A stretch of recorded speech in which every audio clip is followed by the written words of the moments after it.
y será ahora el señor Guillermo Campos, director de Espesa Ingeniería, quien nos va a acercar el estudio de la modernización de los regadíos dependientes del río Keiles y del embalse de Val, que está llevando a cabo en la comunidad de regantes de Ablitas. Cuando quiera. Hola, buenos días a todos. Bueno, hoy lo que voy a intentar es primero introducirnos en cuáles son las características principales de nuestra cuenca, cuáles son sus virtudes y sus inconvenientes. Luego iremos, conforme avance la presentación, contando un poquito cómo hemos ido adaptándonos a lo que es el entorno, cómo las demandas se han ido adaptando a lo que son los propios recursos de los que disponemos, y una vez definida pues, este escenario en el cual nos encontramos en este momento, qué es lo que pensamos que debería realizarse de aquí a un futuro, no un futuro lejano, sino un futuro presente, un futuro muy próximo a nuestra situación, para poder de algún modo adaptarnos pues, a la problemática, digamos, global en la cual nos encontramos. Entonces, bueno, en primer lugar, bueno, pues enmarcarnos dentro de lo que es la cuenca del Ebro. Supongo que todos ustedes, pues, de una o de otra manera, lo tienen situado.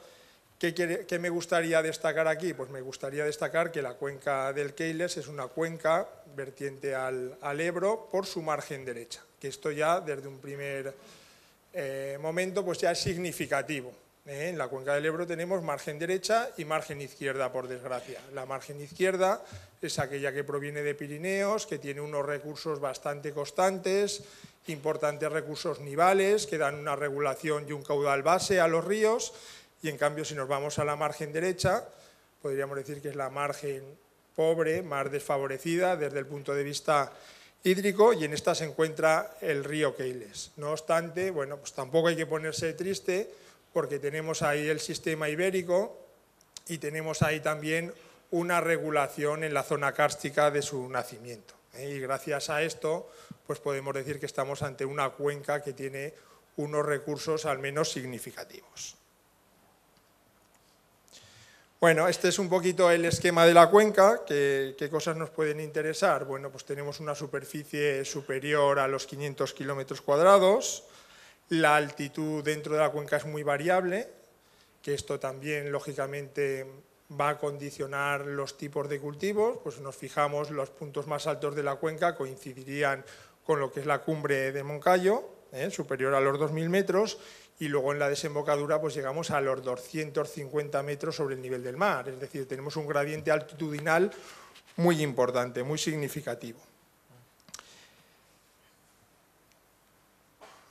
Si nos vamos ya desde un punto de vista más concreto a en qué se traduce esto, bueno, pues aquí tenemos un gráfico de lo que serían las pluviometrías medias y su distribución a lo largo del año.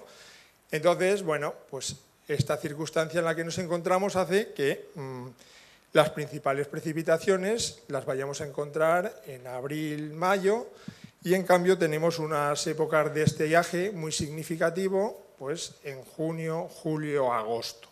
Vale, esto ya nos está indicando, bueno, pues que es una cuenca que a priori demanda una regulación para optimizar los recursos hídricos de la misma.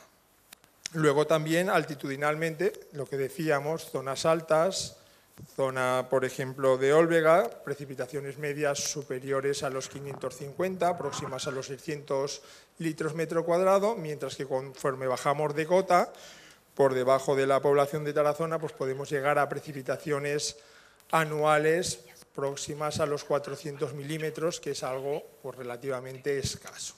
Tenemos una cuenca alta con lluvias adecuadas, una cuenca baja con lluvias, digamos, muy escasas.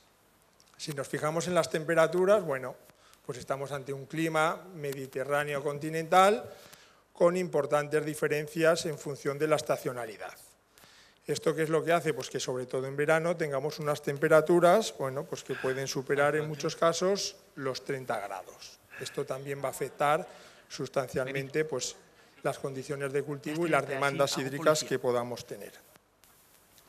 En este otro gráfico va asociado a la evapotranspiración, es decir, las pérdidas de humedad que tenemos bien de las plantas o bien del suelo, pues nos fijamos ahí que estamos hablando de unas zonas superiores a 600 milímetros. Esto aquí es debido a las temperaturas tan altas que tenemos y al ambiente seco del cual disponemos.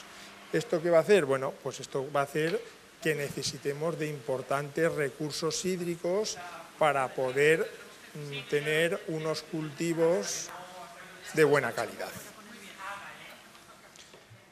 En estas otras gráficas estamos viendo cómo fluctúa de un año a otro las aportaciones del río. Vemos que esas aportaciones fluctúan significativamente de uno a otro año, llegando a algunos años que, bueno, pues en volumen, digamos, no regulado, podríamos llegar a tener en Tudela, pues, más de 60-70 hectómetros cúbicos en algunos años muy específicos, pero en otros años pues estos no llegan a los 40-50 hectómetros cúbicos. En definitiva, ¿qué se requeriría se requiere, hasta este momento, estamos hablando en volumen no regulado, de unas infraestructuras que permitan almacenar esos recursos a lo largo de esas épocas excedentarias para luego poderlos utilizar en épocas de demanda. Aquí, bueno, esto es muy significativo, este gráfico me gusta, ya en el año 96, previo a la construcción del embalse del Val, pues ya había estudios que decían, bueno, pues de esa necesidad, de esa problemática de la cuenca. Nos podemos fijar una línea verde que ven ahí en la zona superior, esa línea verde lo que está indicando es que hay muchos años en los cuales, digamos, la demanda potencial de recursos hídricos que tendrían los cultivos, pues no es abastecida por las precipitaciones que se producen esos años. Sí que, por otro lado, lógicamente, pues los usos urbanos sí que están perfectamente asegurados, hay una garantía prácticamente total, pero no es así en los recursos o las demandas agrarias.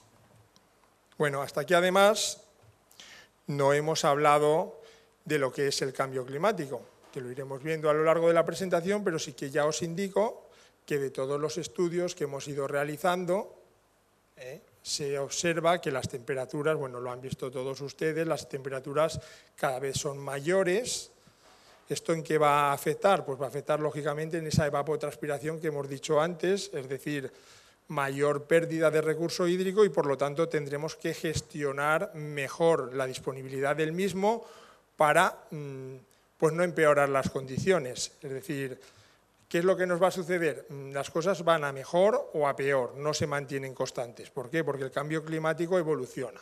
Con lo cual, si no vamos a hacer nada, si no se hace nada, lo que va a suceder es que cada vez los problemas sean mayores, cada vez esos recursos hídricos sean menos suficientes para lo que serían los cultivos y, por lo tanto, bueno, pues la agricultura, digamos, tendría un escenario muy complicado o de poco futuro, podríamos decir.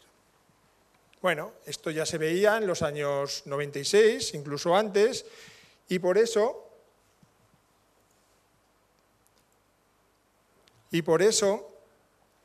alguien ya, pues fíjense, en los años 1934, pues pensó en la necesidad de regular el agua en la cuenca.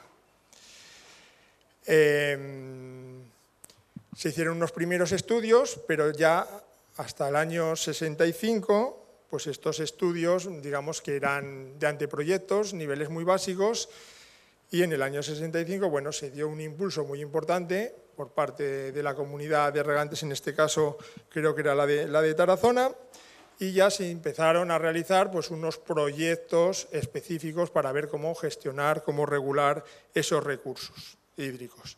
Y bueno, pues entre el año 96 y 2001, bueno, pues afortunadamente para todos, se construyó la presa del Val, gracias a la cual podemos estar en unas condiciones determinadas hoy en día. No quiere decir que esto sea suficiente, como veremos, pero sí que era imprescindible en cualquier caso. Cosas que me gustaría destacar de la presa del Val. Bueno, tiene una altura sobre cimentación un poquito superior a los 90 metros de altura, pero lo que más nos interesa es que, bueno, su capacidad está en torno a los 25 hectómetros cúbicos, con un volumen útil de 24.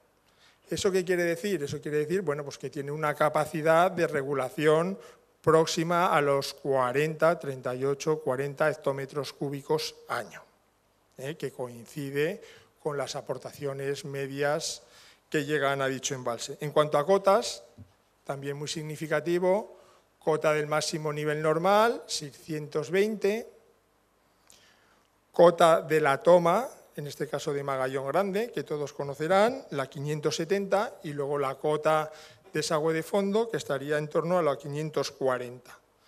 Estas cotas son muy importantes porque, lógicamente, van a condicionar cualquier sistema futuro que podamos implantar para regar. Dependiendo de ellas, necesitaremos de una impulsión mayor o menor, o incluso de ninguna de ellas. Simplemente podríamos regar muchas de las zonas por gravedad, como veremos.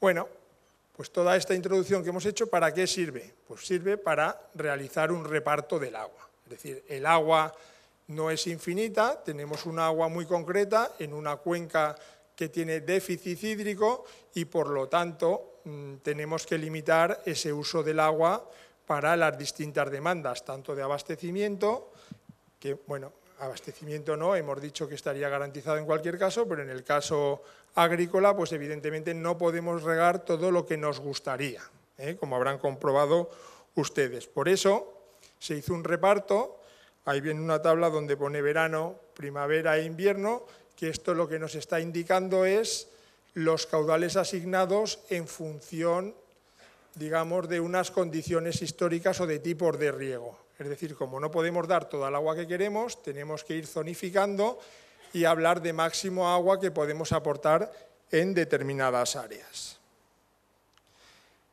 5.000 hectómetros cúbicos, perdón, 5.000 hectómetros cúbicos, perdón, 5.000 metros cúbicos está mal la tabla, metros cúbicos hectárea y año. Esa tabla está mal, no son hectómetros cúbicos, sino que son metros cúbicos hectárea y año. Bueno, pues es una dotación más que significativa y adecuada para prácticamente cualquier tipo de cultivo, si esto se realiza de un modo, digamos, óptimo, eficiente. Luego tendríamos esa dotación de primavera ya inferior de 3.000, que bueno, pues puede permitir esos 4 riegos más o menos, o la de invierno, que bueno, pues tiene un origen en aquellas aguas excedentarias en la época de invierno para regar en enero y febrero, pero que gracias al embalse pues podemos aportarla en épocas que, digamos, tenga mayor demanda la planta. Y estamos hablando de 1.700 metros cúbicos hectárea y año, que ya es una dotación, bueno, adecuada, pero solo para algunos de los cultivos. Ese es el escenario actual. Aquí, en esta otra gráfica, ya dentro de la cuenca, vamos a entrar un poquito más en detalle, qué estamos regando, qué no regamos. Bueno, pues ahí en ese color verde oscuro estaríamos viendo la zona regable dentro de la cuenca del Keiles, dependiente o adscrita al sistema de regulación Val-Keiles. ¿Vale? Si se fijan, bueno, pues toda ella está debajo de lo que es el embalse. Hasta ahora solo he hablado del embalse del Val, pero bueno, también sería de destacar otros sistemas de regulación, pues como puede ser el embalse de Zuzones, Santana, La Besa, Laguna del Or, Pulguer y la balsa de Cardete, ¿vale? Es decir, hay otras de menor tamaño, pero que también son perfectamente útiles, cada una, bueno, pues para las demandas particulares que podamos tener. Aquí ya en esta otra gráfica un poquito más de detalle, esto se ha hecho a nivel, bueno, pues que sepan que se dispone a nivel, digamos, catastral de parcela,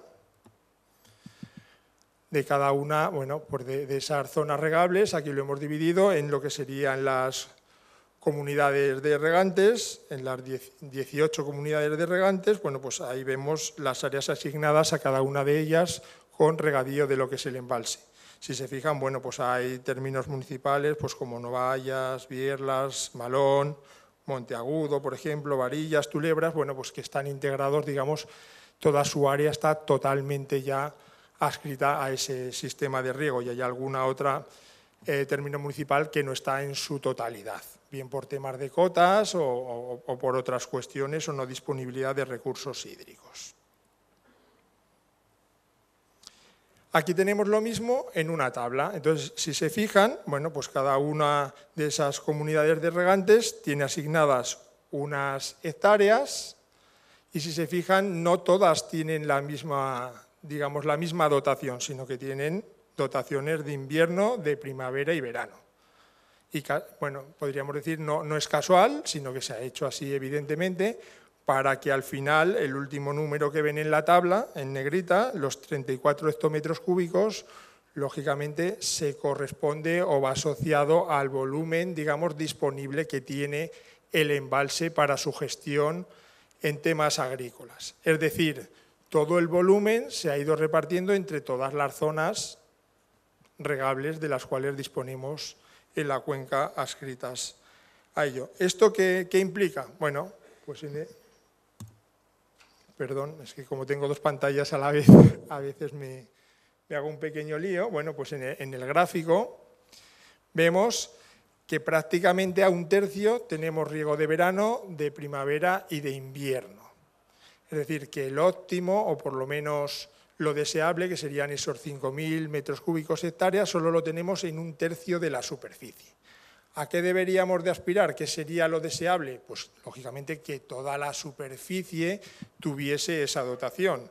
Esto nos haría ser, digamos, más productivos, más competitivos y darnos, digamos, una mejor perspectiva a futuro.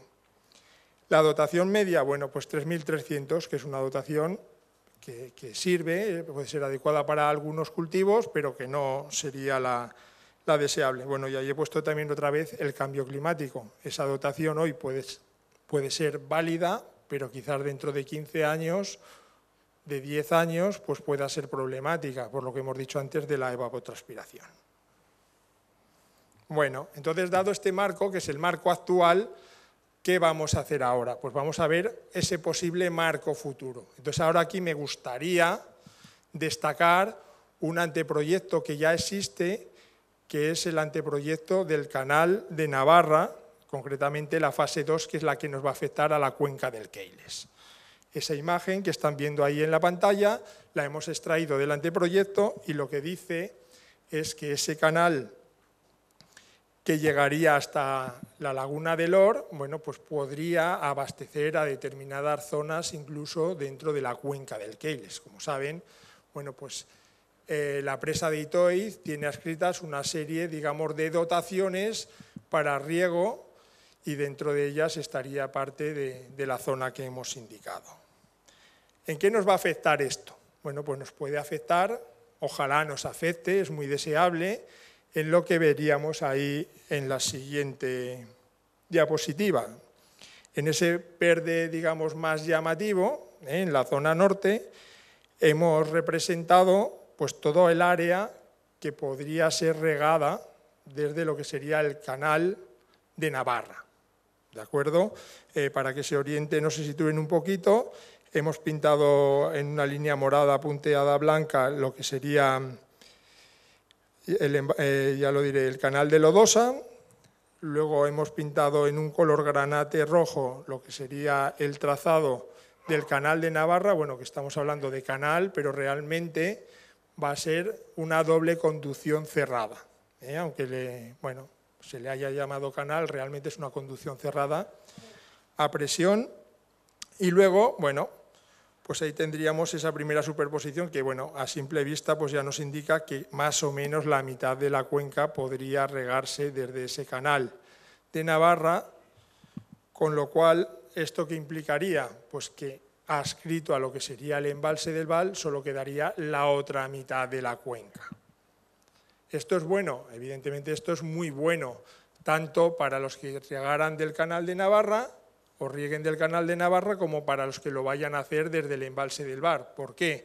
Porque lo que estamos haciendo es incrementar los recursos, prácticamente duplicarlos, con lo cual eso que hablábamos antes de los 3.000 metros cúbicos hectárea y año, vamos a ver cómo queda. Igual ya no solo un tercio de la cuenca pueda regarse de este modo.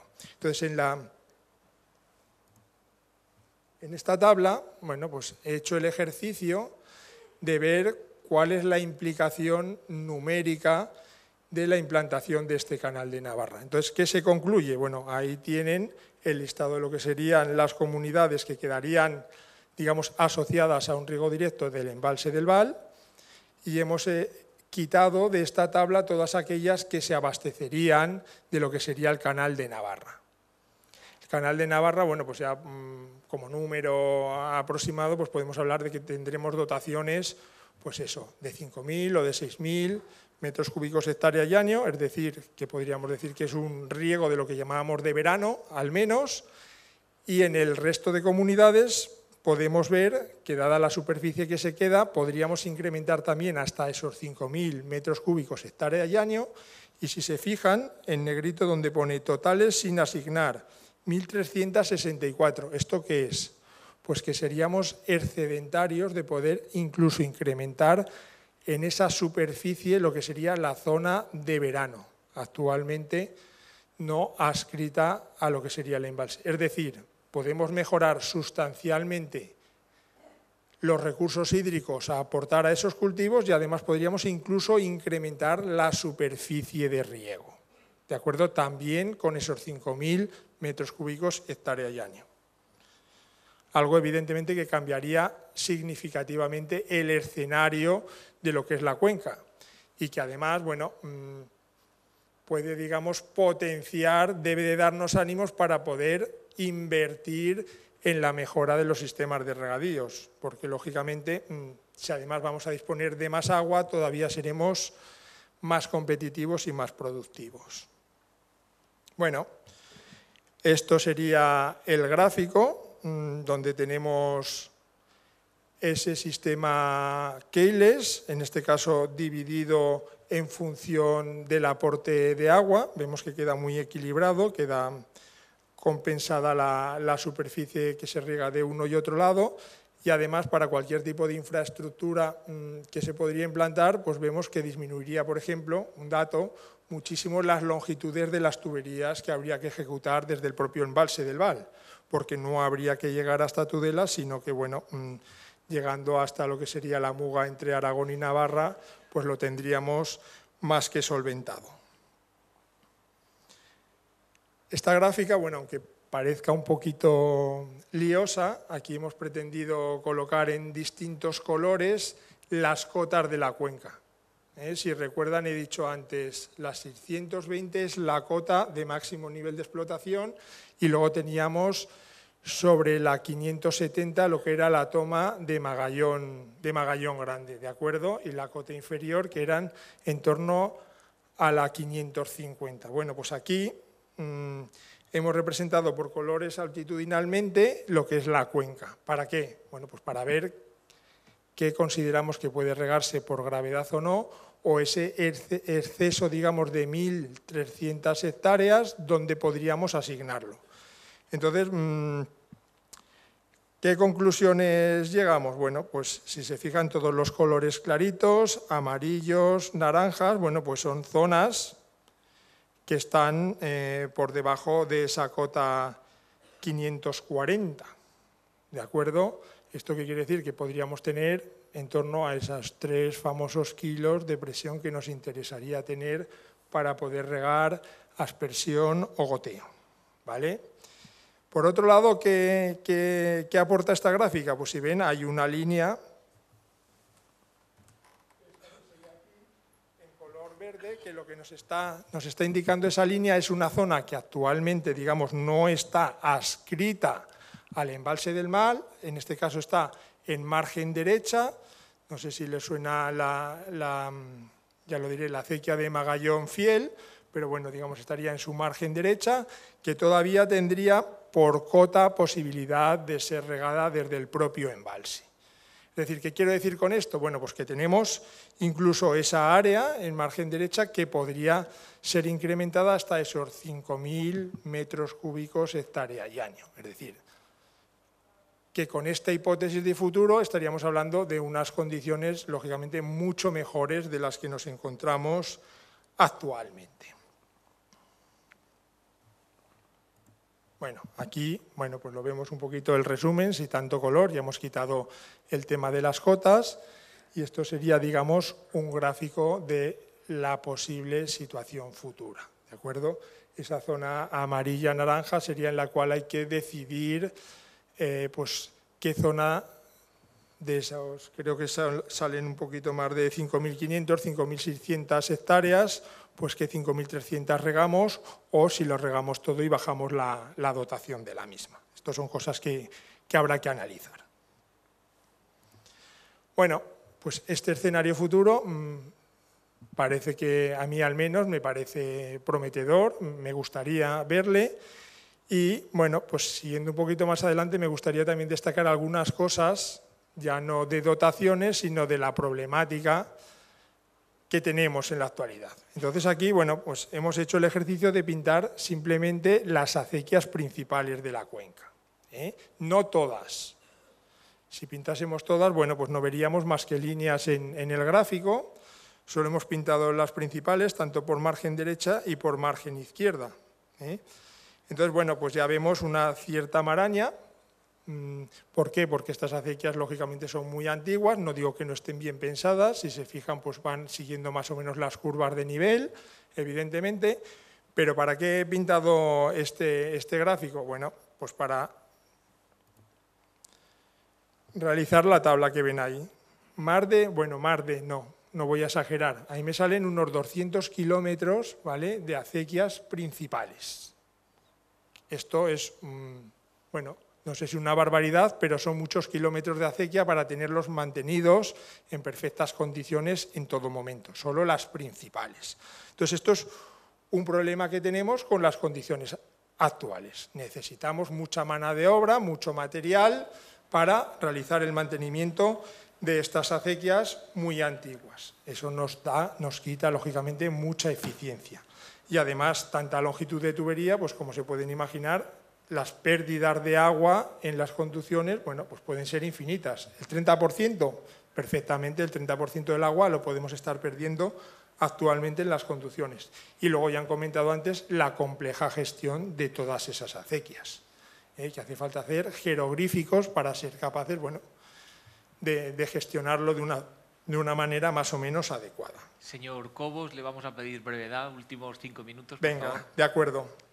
Bueno, más cosas que me gustaría destacar de la situación actual. Bueno, pues que lógicamente uno no puede regar cuando quiere, hay que regar por turnos, cuando a uno le llega, tiene que estar preparado para ello y si no lo hace, pues tendrá que esperar a la próxima vez y además con una frecuencia muy baja. Esos turnos, además, no están asociados a la demanda del cultivo que uno ha puesto, lógicamente, porque el de la finca de al lado puede tener otro cultivo, con lo cual ahí también estamos perdiendo en la optimización de los recursos y la eficiencia de los mismos. Bueno, esto sería más o menos lo mismo, ¿vale? Ese aporte caudal-tiempo, que evidentemente lo tenemos muy limitado en las condiciones actuales. ¿A dónde nos ha llevado esto? Pues nos ha llevado a muchas fincas sin cultivar, como la que aparece en la imagen. ¿Esto es malo o es bueno? Bueno, para los que la cultivan puede ser bueno. ¿Por qué? Porque esa dotación que repartíamos entre todos, los que no riegan, evidentemente lo que están haciendo es que gracias a eso los demás puedan salvarse. Porque aunque hay muchas pérdidas, alguien podría decir, bueno, a mí me llega el agua suficiente. Claro que le llega el agua suficiente, pero si regaran todos, veríamos si le llegaba el agua suficiente o no. ¿Vale? Bueno, y en definitiva esto pues implica que cada vez seamos menos competitivos en el mercado, mucho esfuerzo, mucho trabajo y poca producción. ¿Qué planteamos? Bueno, modernizar el regadío. ¿Ventaja que tenemos? Que el embalse ya lo tenemos construido, fundamental. Bueno, pues de este ya disponemos. ¿Qué nos faltaría? Bueno, pues nos faltarían determinadas infraestructuras desde donde vamos a gestionar esas instalaciones. Aquí una imagen, bueno, esto está obtenido además de la zona de Ablitas, me hemos ido allí pues para que veamos una zona muy próxima, es decir, esto no lo he traído de Valencia, no tiene nada que ver con los naranjos, sino con zonas próximas y con los mismos cultivos. Entonces, bueno, sistema de automatización, no hace falta ir al campo para abrir la compuerta, uno desde su teléfono puede hacerlo. Bombeo, en nuestro caso, puede no hacer falta o hará falta muy poquito. Fíjense en Ablitas, para 2.000 hectáreas se está teniendo un consumo de 400.000 euros anuales y se riega. Bueno, pues será porque es rentable. Bueno, nos harán falta unas tuberías, evidentemente, y luego los hidrantes. Bueno, que irán a parcelas más grandes o parcelas más pequeñas. Aquí habría que discutir mucho, pero ahí simplemente indico, bueno, pues que de un hidrante pueden salir 36 salidas a campos pequeñitos, que tampoco pasa nada, ¿eh? Ahora, todo tampoco puede ser así, evidentemente. Bueno, en pie de campo, pues ahí tenemos una estación de filtrado, más de lo mismo, sistemas de goteo. Y bueno, pues esto es lo que sería la automatización. Ventajas, pues todas las del mundo. Vamos a ser más eficientes, vamos a tener menos pérdidas, por lo tanto vamos a suministrar el agua en tiempo y modo a los distintos cultivos y al final lo que vamos a hacer es pues mucho más competitivos de lo que somos ahora mismo. Bueno, esa tabla quería que la viesen, ¿por qué? Porque son los consumos reales que ahora mismo hay en Ablitas para distintos cultivos. ¿Vale? Es decir, esto casa con todo lo que les he dicho antes perfectamente. ¿Vale? Con 5.000 metros cúbicos hectárea y año somos capaces de diversificar distintos cultivos y como media no tendríamos problema en ningún caso. Señor Cobo, estamos ya en los instantes finales. Acabo ya mismo. En cuanto a producciones, bueno, pues no me da tiempo a comentarlo, pero se están en algunos casos incluso duplicando, simplemente por esa gestión óptima de lo que son los regadíos. Y aquí, bueno, pues una serie de imágenes de lo que ahora mismo se está cultivando. Si conocen esta zona, conocen la zona de Ablitas, pues bueno, estas son tomadas de la semana pasada, donde vemos pues distintos cultivos, pues regados, recolecciones, bueno, olivares también, olivares históricos, ¿vale? Reestructurados, la ganadería también iría asociada. Y en definitiva, bueno, pues incluso ahí tenemos instalaciones portátiles de regadío en finca, es decir, hay muchas opciones y mucha diversificación. De lo mismo. Y bueno, pues simplemente las conclusiones ya, en mi opinión, pues bueno, para mí es fundamental, ¿vale?, hacer un aprovechamiento óptimo cada vez más, porque como hemos dicho, el cambio climático nos va a demandar esta situación. Fundamental modernizar el sistema. Y luego también es muy fundamental lo que sería la ejecución de la fase 2 del Canal de Navarra, porque esto mejoraría tanto la zona de Navarra como la de Aragón. Y nada, muchas gracias por la atención.